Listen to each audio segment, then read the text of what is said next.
Red Bull is not hanging around. All signs now point to the Liam Lawson Yuki Tsunoda switch happening for the Japanese Grand Prix, the very next F1 race. Scott, you were up late last night chasing this story.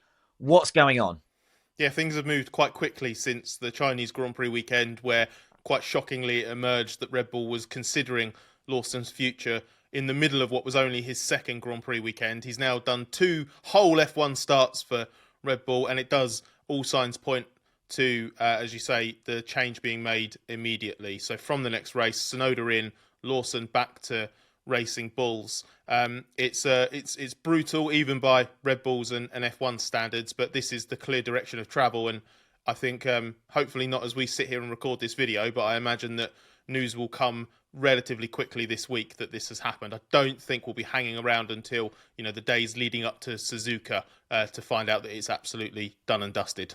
You used the word brutal there. Red Bull is utterly capable of making brutal decisions on its own. It doesn't need external factors getting involved. But is there an external factor here? Has Honda played a role ahead of the Japanese Grand Prix, its home race, and we're going to have Yuki Tsunoda in a Red Bull racing car? Yeah, I think Honda's position here is opportunistic, basically.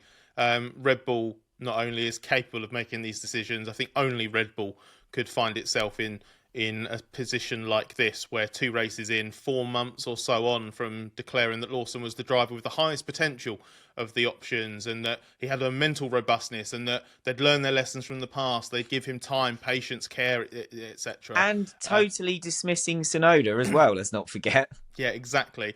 My point with that is that Red Bull getting to the stage of wanting to make the swap, or being willing to make the swap, and then planning to make the swap, comes entirely of its own volition. And then Honda's position is an interesting one, because it has backed Tsunoda his entire career. He was a Honda junior before he was a Red Bull junior, and it has continued to support him financially, even as he has stepped into F1 and stayed in F1 with Red Bull. Honda was underwriting Tsunoda's seat at the second team for a long time. The renewal, I think, for this year was slightly different. I don't think that was contingent on Honda funding, but I believe there is still some involvement from let's say, a marketing perspective. So there is still some money going Red Bull's way from Honda, effectively on behalf of Tsunoda. So the chance to put Tsunoda into the top team, because let's remember, Japan hasn't had a consistent front-running F1 driver ever. Its last podium finisher was 13 years ago, and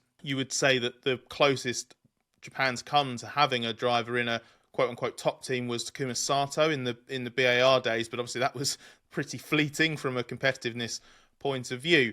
Honda knows that this is a big opportunity, not just for itself, not just for the Japanese Grand Prix, but F1 in Japan. It'll be a massive story for Tsunoda to not just go there, but be a long-term fixture there, be a success there. So I think Honda, as soon as it realised there was an opportunity, would have entered the conversation in a, what can we do to grease the wheels on this and make it happen?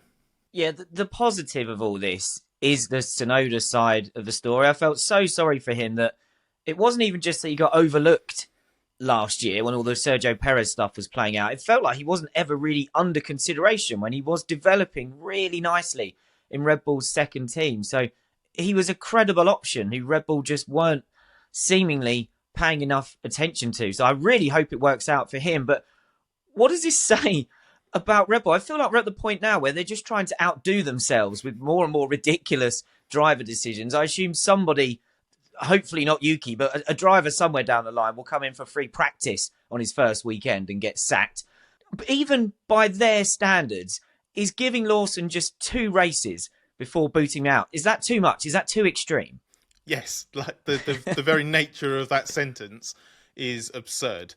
2 Grand Prix weekend in any situation is not enough to show what you are capable of, much less a Red Bull-esque situation where that team, that second seat, has chewed up and spat out more drivers than I'd care to count over the years, and especially since Max Verstappen was in the team and raising the bar on the other side of the garage. But in the context of everything, the lessons that Red Bull had supposedly learned, the pledge to give Lawson time, the fact that they were going to lean on that mental strength and robustness, he could handle the pressure, he could handle the tough times. The tough times have come very, very quickly, and they've come in probably a more extreme fashion than anyone could ever have imagine. This is so beyond the worst case scenario. You know, qualifying last for both the sprint race and the main race in China, 18th out of the 19th qualifiers in Australia.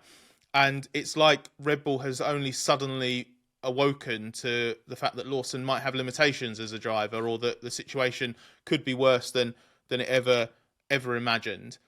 But that still doesn't justify this now. If you believe in his robustness and his potential, why on earth would you bin him off after 2 races? It causes potentially irreparable damage to Lawson's confidence and his reputation in F1. But also, it doesn't set Tsunoda up for massive success, because they've wasted the chance to get him in the car for the whole pre-season, learning the car, learning the team, etc. And then they're going to throw him in. His first race is going to be in front of his home crowd. That's massive pressure, again, even by Red Bull standards. I do feel sorry for Lawson. You know, we were hearing over the China weekend, when the stories were emerging that maybe his position was under threat, that the initial vibe was, oh, but he'll get Suzuka because he knows it from racing in Japan. I think he's raced there in F1 already as well. That was going to be the chance. Show that just because you didn't know the first couple of tracks, you can settle in. That's been taken away. I really worry for Tsunoda. The fact that everything Red Bull has done with him up to now, in terms of what I said earlier, not regarding him a serious contender for the Red Bull Racing seat, that's just a massive vote of no confidence. And now, because the other guy has blown it in the first 2 races in Red Bull's eyes, they're going, oh, well, we might as well try Tsunoda. I really hope it works out for him, but I am quite worried about that. I would say that there's a little bit of a Pierre Gasly vibe actually around both drivers in a way now, because Tsunoda is the sort of the part of Gasly at Red Bull where Red Bull didn't really believe in him as a proper option and had certain doubts about him from a mindset point of view, off-track stuff, not just how he is in terms of a peak racing driver. And then basically jettison Gasly at the first opportunity. And it feels like Tsunoda could go the same way. If he goes there and doesn't blow the doors off the place, then they're going to go, oh, well, this is just proving every doubt that we've had about him. And then he'll be out as well. But then Lawson's side of things, it's you've stepped in, things haven't gone well early on, and you've been chucked back into the second team straight away. And that's Lawson's best case scenario. You know, it's not 100% official. That is what we're expecting it to be. But what happens if Red Bull decides actually this guy's gone and he's back in racing balls for now, or maybe not for now at all, and maybe they'll just decide, oh, let's take Franco Colapinto's money and put him in the car now or further down the line. Lawson's going to be praying for a Gasly-esque revival of his fortunes, but at least Gasly got half a season in the Red Bull before he ended up having to rebuild his career. Yeah, it's 2 races is absolutely ridiculous. We will at least get a definitive answer, I guess, on which car's better out of the Red Bull or the Racing Bulls, because we'll hear from a driver at Suzuka who will get the chance to have driven them both. You mentioned Max Verstappen, though, the only person who can seemingly get a tune out of a modern-day Red Bull now. Just very quickly, do we have any indication of what he makes of all the nonsense going on the other side of the Red Bull garage? Yeah, there are a few suggestions already coming out of Verstappen's home country that he's not particularly satisfied. I would suggest that means Jos Verstappen's been talking to a few people and sort of sharing Max's displeasure on Max's behalf. But we know that Verstappen doesn't think that the other driver is the problem. He didn't think that was the case with Sergio Perez. If I remember correctly, he was also quite supportive of Alex Albon, for example, before that. Off the top of my head, I can't remember what it was like in the first half of that Gasly year, but I know Albon and Perez, Verstappen was always in their corner by and large. And it was the same with Lawson. You know, you mentioned Racing Bulls and which car's quicker. Verstappen's hinted that he thinks it's the Racing Bull car, and that if Lawson went back into that, he'd do a better job. Look at the gap from the Racing Bulls drivers to Verstappen, which is a not particularly veiled way of Verstappen saying, well, I'm much better than these guys, and look how close they are to me. He doesn't think that it's a driver problem. He's been urging Red Bull for a really long time to sort itself out, make a better car. And the fact that it's effectively making a scapegoat of yet another driver so quickly when Verstappen's not massively happy with the way that 2025 has started basically sends him a message that Red Bull aren't listening to him.